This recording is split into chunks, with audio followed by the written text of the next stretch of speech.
ഈശോയിൽ സ്നേഹമുള്ളവരെ, മത്തായിയുടെ സുവിശേഷം 17-ാം അധ്യായം 9 മുതൽ 13 വരെയുള്ള തിരുവചനങ്ങളാണ് നമ്മളിവിടെ ധ്യാനിക്കുക. ഈശോ തൻ്റെ രൂപാന്തരീകരണത്തിന് ശേഷം പത്രോസിനോടും യാക്കോബിനോടും യോഹന്നാനോടും കൂടി മലയിൽ നിന്ന് ഇറങ്ങി വരുന്നു. പ്രത്യേകമായി ഏലിയായുടെ ആഗമനത്തെക്കുറിച്ച് കർത്താവ് അവരോട് സംസാരിക്കുന്നു. അവരുടെ സംശയങ്ങൾ ദൂരീകരിക്കുന്ന രംഗമാണ് നമ്മളിവിടെ കാണുക.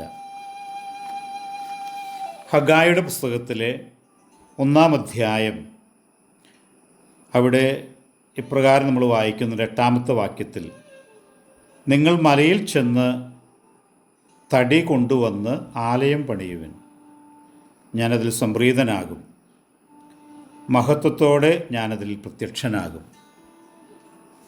പ്രത്യേകമായിട്ട് ദേവാലയ നിർമ്മാണത്തിൻ്റെ കാര്യമാണല്ലോ ഇവിടെ പറയുന്നത്.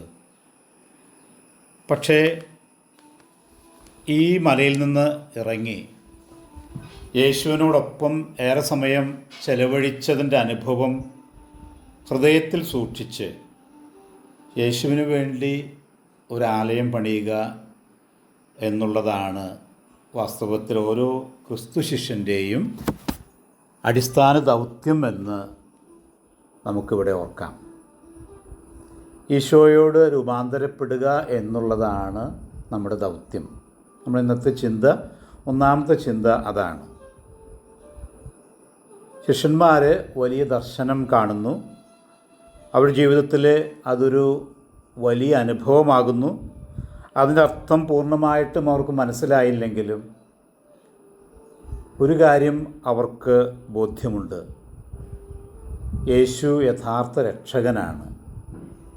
ഈ രക്ഷകൻ്റെ പിന്നാലെ തന്നെയാണ് തങ്ങൾ പോകേണ്ടത്. മുഴുവൻ കാര്യങ്ങളും മനസ്സിലായില്ലെങ്കിലും ഈ പുതിയ അനുഭവത്തിലേക്ക് അവർ കടന്നു വരികയാണ്.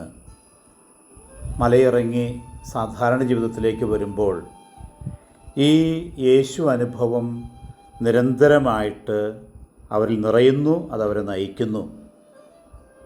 ഒരുപക്ഷെ കുറവുകളുള്ള, മുഴുവനും മനസ്സിലാക്കാൻ പറ്റാത്ത ക്രിസ്ത്യാനികരണമാണ് അവരുടേത്. പക്ഷേ കർത്താവ് അവർക്ക് വ്യക്തമാക്കി കൊടുക്കുന്നു. നമ്മളും ഇന്ന് ചിന്തിക്കുക ഇതുതന്നെയാണ്. നമ്മുടെ അനുദിന ജീവിതത്തിൽ നമുക്കുള്ള ഏറ്റവും വലിയ ശക്തി ഈശോയോട് അടുത്തിരിക്കുന്ന നിമിഷങ്ങളാണ്. അവിടുന്നിലേക്ക് രൂപാന്തരപ്പെടുന്ന അനുഭവങ്ങളാണ്. ആ അനുഭവത്തിൻ്റെ ബലത്തിലാണ് നമ്മൾ മുന്നോട്ട് പോകേണ്ടത്. രണ്ടാമത് നമ്മളിവിടെ ചിന്തിക്കുക, ഈശോ വ്യക്തമായിട്ട് അവരോട് പറയുന്ന കാര്യങ്ങളാണ്.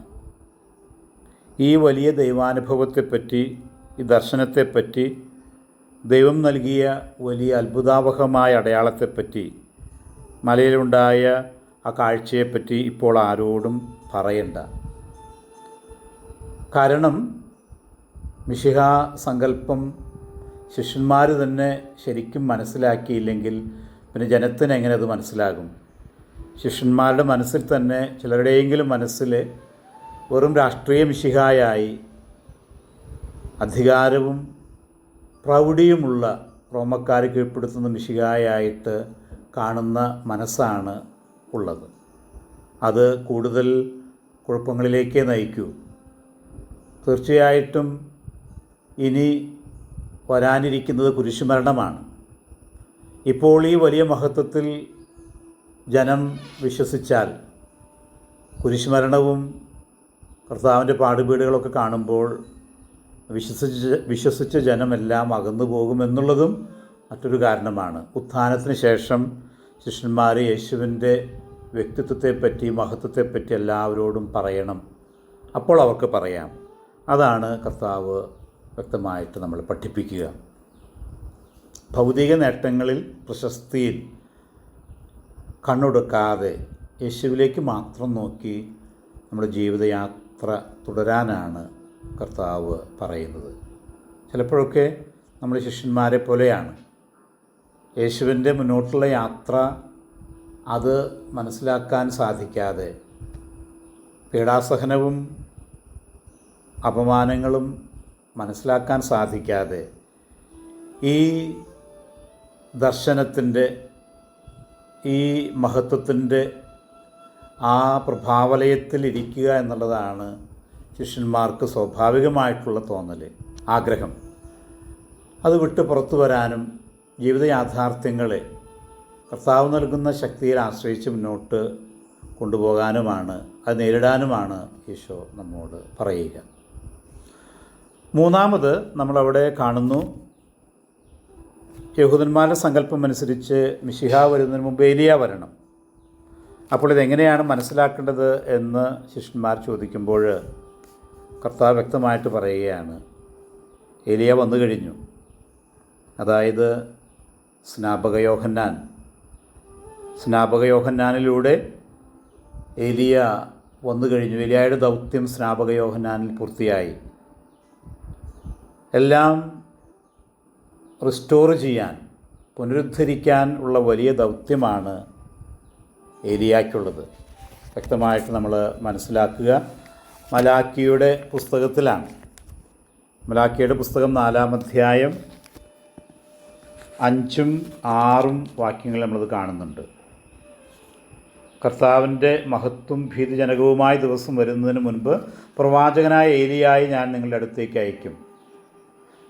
എന്നിട്ട് തുടർന്ന് പറയുകയാണ്, ഈ ഏലിയ വരുമ്പോൾ പിതാക്കന്മാരുടെ ഹൃദയം മക്കളിലേക്കും മക്കളുടെ ഹൃദയം പിതാക്കന്മാരിലേക്കും തിരിക്കും. ഈ വാക്കുകളുടെ അർത്ഥം എന്താണ്? അവിടെ വിഭാഗീയതയില്ലാതെ ഹൃദയങ്ങളിലേക്ക് ഉറ്റുനോക്കാൻ, പരസ്പരം മനസ്സിലാക്കാൻ എല്ലാവർക്കും സാധിക്കും, പ്രായഭേദമന്യേ. അപ്പോൾ യേശു അനുഭവമുണ്ടായി നാം ജീവിതത്തിൻ്റെ മുന്നോട്ടുള്ള യാത്രയിലാകുമ്പോൾ മറ്റുള്ളവരെ മനസ്സിലാക്കാൻ, മറ്റുള്ളവരുടെ ഹൃദയങ്ങളിലേക്ക് ഉറ്റുനോക്കാൻ നമുക്ക് സാധിക്കും. ഈ ദൈവാനുഭവമുണ്ടെങ്കിലേ മറ്റുള്ളവൻ്റെ ദുഃഖങ്ങളും അവൻ്റെ വേദനകളും തിരിച്ചറിയാൻ സാധിക്കൂ. അവൻ്റെ നന്മയും നേട്ടവും നമ്മുടേതാക്കി മാറ്റാനും, അല്ലെങ്കിൽ നമുക്ക് ഉള്ള നേട്ടങ്ങൾ തന്നെയാണ് അവ എന്ന് മനസ്സിലാക്കാനും അനുഭവിക്കാനും നമുക്കപ്പോഴേ സാധിക്കുകയുള്ളൂ.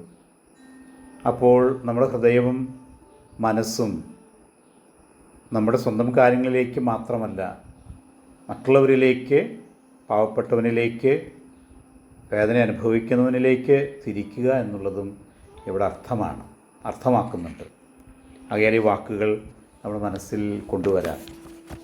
യഥാർത്ഥ ദൈവാനുഭവമുള്ള വ്യക്തി അവൻ്റെ ജീവിതത്തിൽ അവനെ മറ്റുള്ളവരെ കൂടി കാണാനും ആശ്വസിപ്പിക്കാനും അവരുടെ പ്രശ്നങ്ങൾ ഇടപെടാനുമൊക്കെ സാധിക്കേണ്ടതാണ്.